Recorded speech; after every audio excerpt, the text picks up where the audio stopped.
Hello, Lakeview family, and welcome to this second edition of School of the Word Online.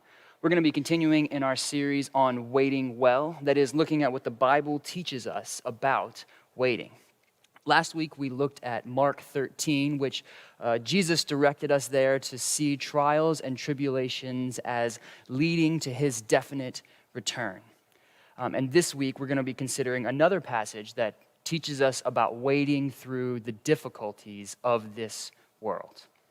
Romans 8:18 may be a familiar passage to many of you, and I hope it is. I hope it's something that you know how to just pull out when you get a late night phone call or just walking through a difficult season, or maybe when you're just stuck at home with your children or spouse for too long, that you know that Paul tells us, "For I consider that the sufferings of this present time are not worth comparing with the glory that is to be revealed to us." It's just a helpful thing to be able to recognize in moments of suffering that this is not our hope, but it is coming, and it is so much greater than whatever we're experiencing right now. But I recognize at the same time that this passage can sound like just sort of a slogan. Like Paul is basically just telling us to Hakuna Matata, don't worry about it. None of this is a big deal. It's just don't worry about what's going on right now. Right? We kind of all, I think, probably have a friend, or maybe you know somebody who's just always putting a positive spin on whatever they've got going on in their life. And if you don't know them very well, from a distance, it can kind of seem like they just have a great perspective on life and really know how to get through difficult times. But if you get a little closer, you know that person well, you recognize that positivity is not coming from a deep place of joy and hope, but is kind of a sort of desperate attempt for them to convince themselves that they feel better than they really probably do. It can be sort of just like a coat of paint painted over a bunch of rotten boards. From a distance, the bright colors might make you think that everything's okay, but if you get closer, you can see that there's really deep problems here that are not being dealt with. And if you just pick up Romans 8:18 and don't know anything else about it, that might be how this sounds to you. That this is just a coat of paint over real problems. It doesn't really help me in the present sufferings that I'm enduring. What I hope to see this morning as we walk through the whole context of this chapter is that Paul is not offering us just a thin slogan to slap on to difficult times. He's got a deep hope and a deep reason to have that hope behind it. So as we consider this full chapter, we're going to walk through a number of the verses here again, like we did last week. I hope you can see that the hope being offered here is fitting and sufficient for whatever suffering you might be experiencing right now. As you come into Romans 8, you recognize Paul has come to the end here of his conclusion about how the gospel is that we are saved not by the flesh obeying the law, but by the Spirit that God has given us. In Romans 7, verses 18 and 19, Paul has been kind of lamenting the weakness of the flesh by saying, "I know that nothing good dwells in me, that is, in my flesh. For I have the desire to do what is right, but not the ability to carry it out. For I do not do the good I want, but the evil I do not want to do is what I keep on doing." And in verse 24, he just kind of throws up his hands and says, "Wretched man that I am, who will deliver me from this body of death?" And then in Romans 8, he celebrates by finding the answer in God sending his Spirit to do what our flesh could not. This is Romans 8, 3 and 4. God has done what the law, weakened by the flesh, could not do. By sending his own Son in the likeness of sinful flesh and for sin, he condemned sin in the flesh, in order that the righteous requirement of the law might be fulfilled in us, who walk not according to the flesh, but according to the Spirit. There's so much to celebrate I could unpack in those passages, but what I want to see for this morning is that Paul is giving us two very clear categories. On the one hand, there is our weakened flesh, and on the other, there is his new Spirit living in us. And he's going to identify there's actually kind of a tension between these two. This is how he says it in verses 8 and 9. Those who are in the flesh cannot please God. You, however, are not in the flesh, but in the Spirit, if in fact the Spirit of God dwells in you. So you can see there's two clear ways to be here. You're either in the flesh or in the Spirit. And then Paul anticipates an objection that you might have, or a question at least. That's great, Paul. I want to live in the Spirit, to live by the Spirit, to have God's righteousness in me, and yet I have flesh. My daily experience is full of my own weakened flesh. I still get tired. I get hungry. I have desires come up from inside me. I'm vulnerable. I can experience sickness, pandemic, pain, the anxiety of what's going to happen, and my moods change without consulting me at all. I'm vulnerable to abuse and physical powers, other people's flesh in this world. What does it mean to live in the Spirit when I'm also very clearly in my flesh? How do these two things relate to one another in my daily life? This is a question the church has wrestled with in a number of different ways, and you find a number of different solutions people have come to for how we are to relate the Spirit to the flesh. Some sort of make the Spirit hostile to the flesh, and so to live by the Spirit, they need to minimize or destroy as much of the flesh as they possibly can. You might go live out in a monastery or in a pillar in the middle of the desert. You give away all of your possessions as much as you can. You live on the bare minimum so that in every day you can diminish and minimize the desires of the flesh. Some people don't go to such extremes, but they sort of in their thinking and in their living disconnect the idea of the flesh and the Spirit. Right? It's as long as the flesh isn't impeding the Spirit. It's not getting in the way of my time with God, of my reading His Word, of my fellowshipping with His people, of all the things the Spirit is doing in my life, then whatever I do in my flesh, whatever I do with my hungers and my desires and my exercise routine or my vacations and the way I spend my money, as long as that's not getting in the way of the spiritual stuff, then it's fine. I can just kind of ignore it. Just put it on the side. They might not say that out loud, but if you look at the way they're living, that's kind of the way that they deal with this tension. Focus on the Spirit, ignore the flesh. Consider for a moment, how do you relate the flesh to the Spirit? Are you hostile to your flesh? Are you skeptical about anything that comes from inside of you or from inside of other people?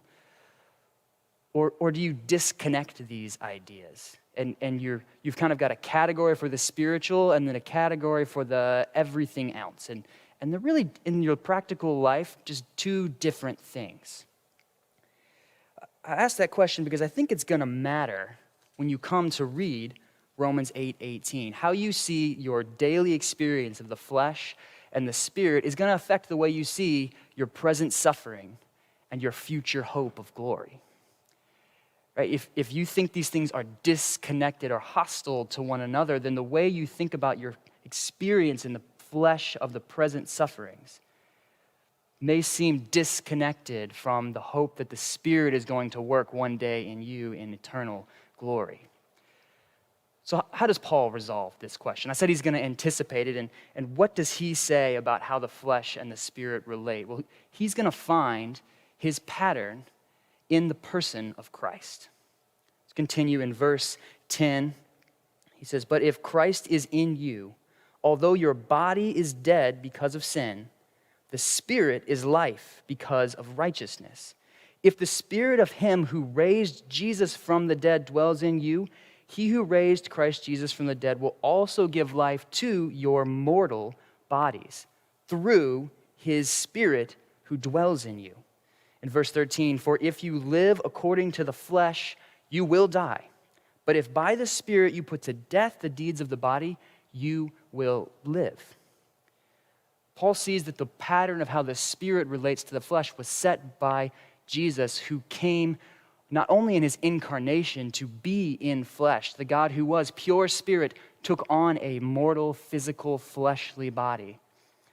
But then in His resurrection, He retains that body.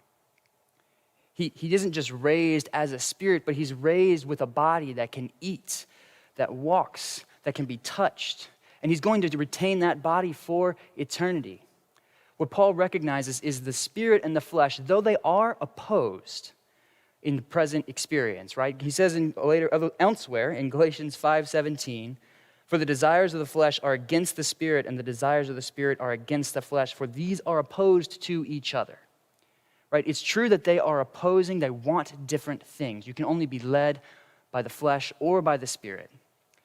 But if you are led by the spirit, it is not going to lead you to destroy or dismiss or ignore your flesh. No, the spirit loves the flesh and wants to give life to it. That's the pattern we see in Christ, and that's the pattern Paul says we should expect the spirit to lead us on.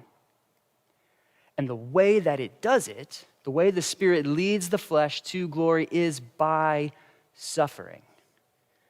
Verse 16, the Spirit himself bears witness with our spirit that we are children of God. And if children, then heirs, heirs of God and fellow heirs with Christ, provided we suffer with him, in order that we may be glorified with him.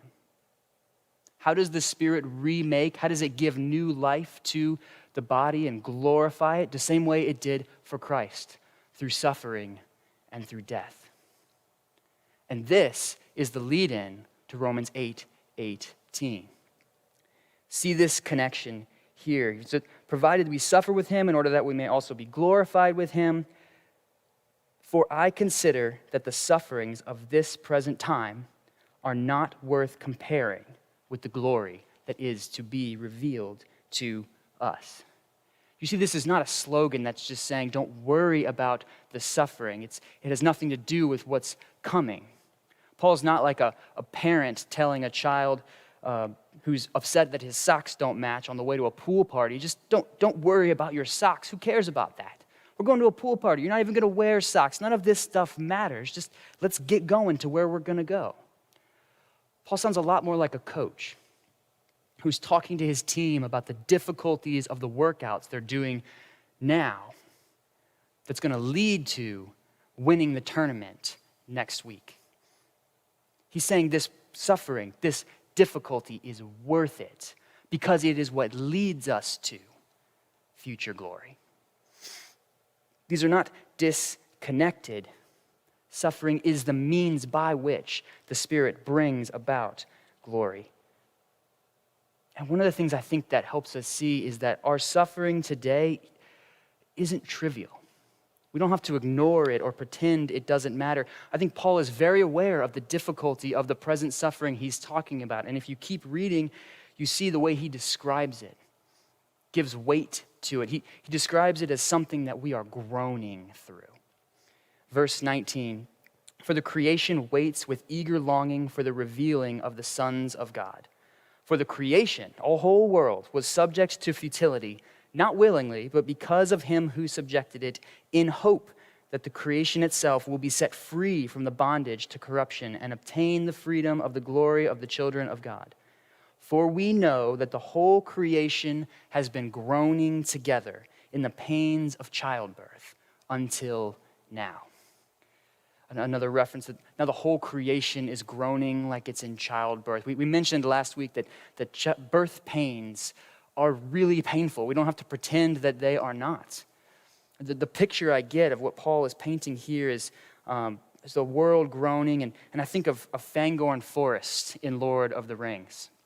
Which, if those of you who've not seen the movie or read the books, it's this old forest that used to be great and has memories.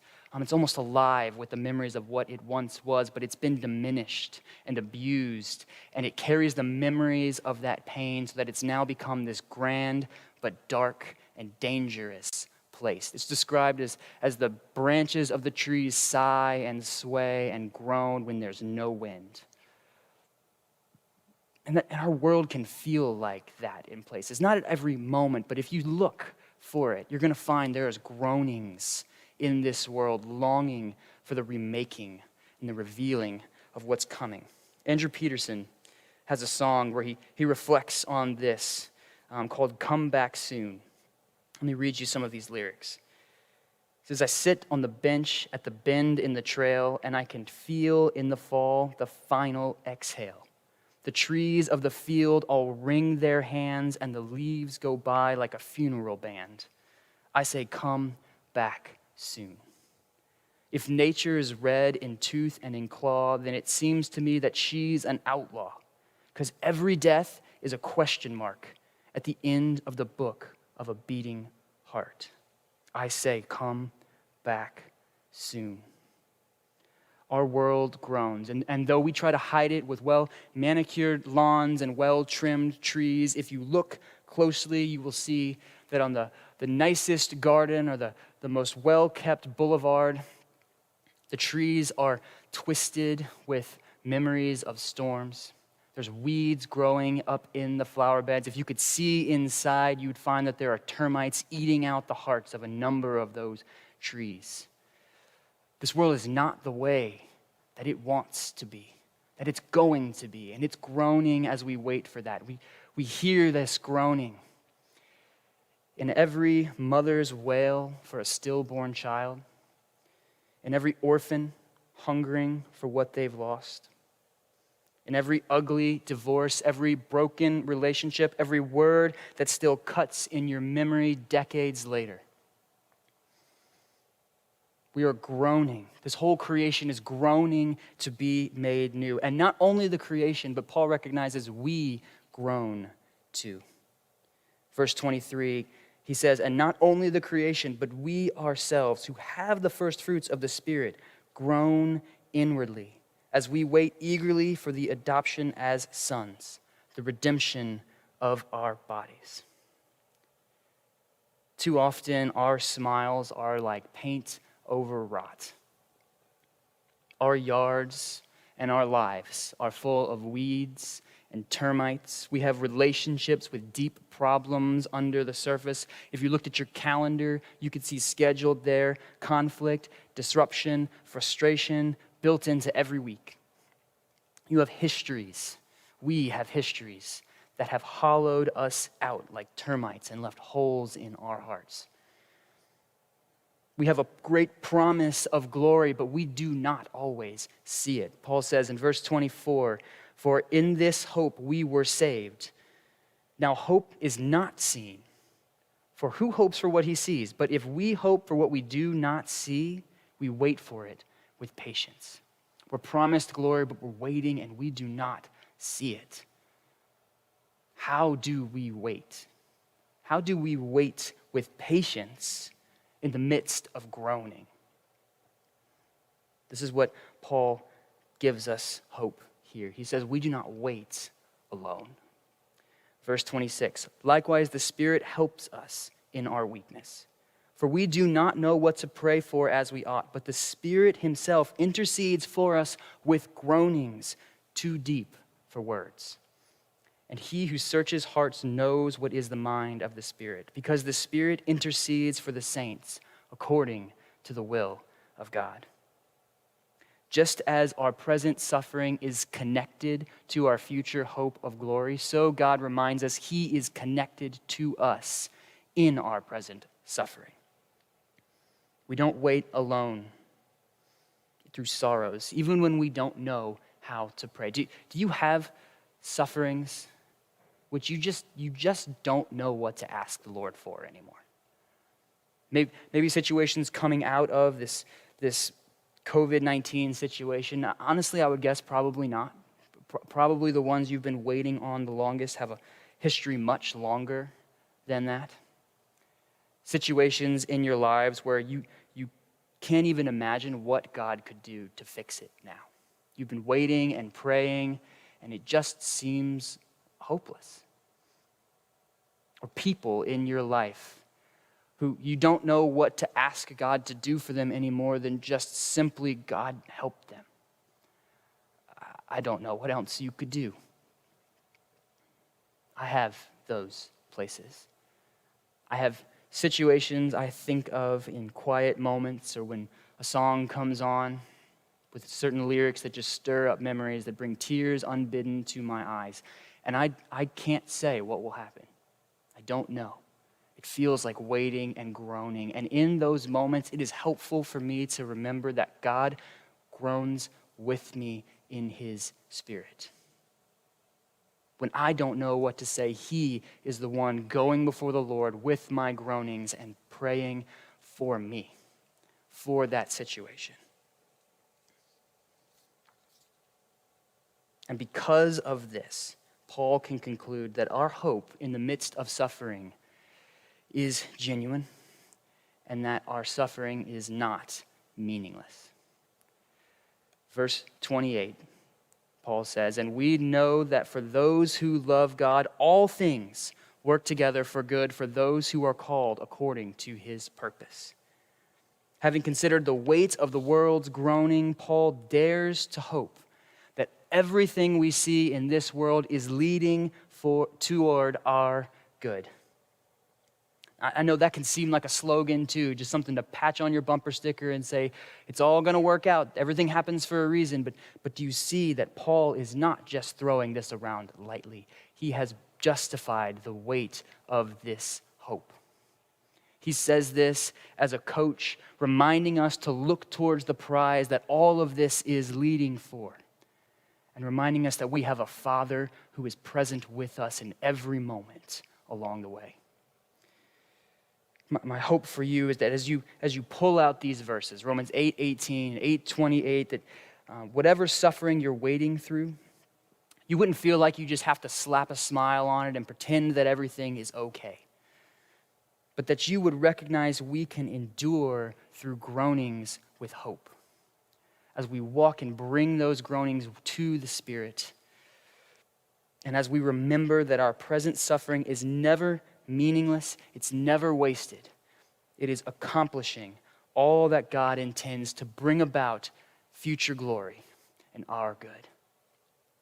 And therefore, the sufferings of this present time are not worth comparing with the glory that is to be revealed to us. Thank you again. I'll see you guys next week for another edition of School of the Word Online.